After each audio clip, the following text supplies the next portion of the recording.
So coming off the cusp of UFC Minneapolis, a lot of good fights, also entertaining fights, but as obvious, the main event is really what stole the show. Francis Ngannou took out Junior Dos Santos via first round KO or TKO. And if you want to watch my prediction video where I correctly predicted that, links in the description. But let's just talk about the news for today and where we go post UFC Minneapolis. First things first, Francis Ngannou took out JDS via first round TKO. Very impressive fight. And you know, a lot of people predicted that he would get the knockout. Junior Dos Santos, he was a little bit suspectable to be taking shots, but news of the day is Johnny Walker, yes, that's right, light heavyweight prospect, competes at 205, claims he can beat Francis Ngannou today. Now, according to BJPenn.com, the brash, very talented and undefeated light heavyweight Johnny Walker makes that bold prediction after watching Francis Ngannou take out JDS. So Johnny Walker made this kind of bold prediction with a single world reply to the post by the UFC through their Brazil Instagram account, where it showed a picture of Francis Ngannou standing there after his victory with the post and caption saying, "Name a person capable of defeating this man today," where Johnny Walker replied, "Me." Obviously, I don't think there's too much depth to go here. Johnny Walker isn't a person to strike me as a individual to talk shit or cause, you know, stir the pot, if you will, against a person like Francis Ngannou. But what this does tell me is Johnny Walker is finally interested in getting his name kind of out there and bringing his name in articles via spotlight through bigger organizations to potentially make that push, competing against the top fives or even a light heavyweight title shot. Speaking of the light heavyweight division, as we know, July 6th, big event, which is going to feature Jon Jones defending his UFC lightweight title against the ultra talented, ultra powerful Thiago Santos. And Jon Jones, being Jon Jones, through a headline via MMAFighting.com, reported that Jon Jones on fighting Daniel Cormier at heavyweight. I know one thing about the UFC, we give the fans what they want. Staying true to Jon Jones' character, he is probably looking already past Thiago Santos.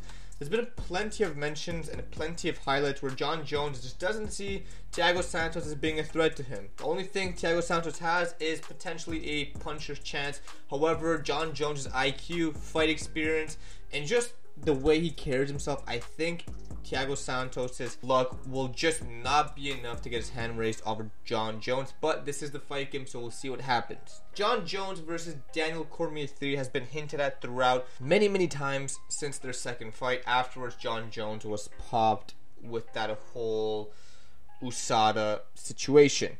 Jon Jones, however, claims that Daniel Cormier isn't going to go down to light heavyweight. And that's actually a pretty smart thing to claim. Daniel Cormier has found ultra success at heavyweight throughout his entire career. Before coming to the UFC, Daniel Cormier was a very successful heavyweight, competing at Strikeforce's Heavyweight Grand Prix tournament, beating the likes of Bigfoot Josh Barnett. But eventually he did go to UFC, made his way to light heavyweight, where he had to cut a significant amount of weight, and he did become the light heavyweight champion, with the only person beating him was Jon Jones. Now, I think a move to heavyweight would be something that the UFC and the heavyweight division drastically needs. Jon Jones is probably one of the biggest names in the UFC roster. Him moving up to heavyweight, competing against Daniel Cormier, who's been his biggest challenge and Daniel Cormier's kind of Achilles heel, I think this would make a lot of sense. I think it will draw a lot of attention, and I think this will finally close a chapter on who is better between the two men if Jon Jones goes to Daniel Cormier's natural weight. The last two things I want to cover here very quickly regards